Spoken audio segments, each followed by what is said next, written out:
भक्तों का बहुत बहुत स्वागत, मान और सम्मान। आइए थोड़ी सी जानकारी ले लेते हैं कि नवरात्रा में कलश की स्थापना कैसे की जाए। तो कलश स्थापना के लिए पहले कलश में आप जल डालें, गंगा जल डालें, उसमें थोड़ा सा कपूर डाल दीजिएगा और उसमें एक सिक्का डालें। इतनी सी चीज डालने के तत्पश्चात उसमें पंचपल्लव लगाएं और पंचपल्लव के तत्पश्चात उसके ऊपर एक सकोरा लगाएं। उसमें आप उसके ऊपर नारियल रखिए, नारियल के ऊपर आप मौली बांधिएगा और फिर उस कलश की स्थापना किसी बर्तन में, पात्र में या मिट्टी के पात्र में पहले जौ बोइएगा और उसके तत्पश्चात मिट्टी में उसको मिलाकर हल्का सा जल डालकर, पानी डाल करके फिर उस कलश की आप स्थापना करें। यदि आपके पास कोई पंडित जी महाराज नहीं है, कोई आचार्य नहीं है, तो आप स्वयं भी उस कलश की स्थापना कर सकते हैं। कलश की स्थापना के समय पर भगवान वरुण देव का आह्वान किया जाता है, संपूर्ण नदियों का आह्वान किया जाता है। मंत्र नहीं आपसे आते हैं तो भी उसमें देवी देवताओं का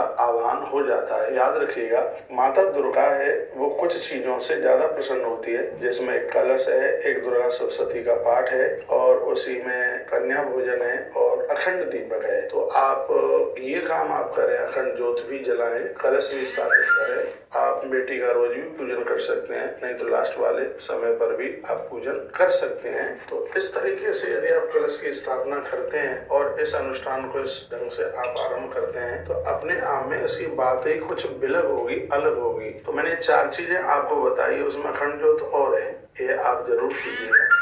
और देखिए, पूरा दुर्गा सप्तशती का पाठ कर सकें तो बहुत अच्छी बात है, नहीं तो आप चौथे अध्याय का कीजिए, 5वें अध्याय का कीजिए, 11वें 12वें अध्याय का कीजिए, 9वें अध्याय का कीजिए। दुर्गा सप्तशती माता रानी को अति प्रसन्न करती है और भी इसकी यह जानकारी आपको दी जाएंगी तो प्राप्त होती रहेगी। नवरात्रा के 9 दिन ये मैं आपसे चर्चा करूंगा। रोजाना इसी समय, भोर के समय में आपको एक नई जानकारी ये प्राप्त होगी। ये पता लगेगा कौन से दिन माता रानी को किस चीज का भोग लगाएं, हम कौन से दिन कैसे रंग का वस्त्र पहनकर मां की पूजा करें। ऐसी और भी तमाम जानकारियों के साथ में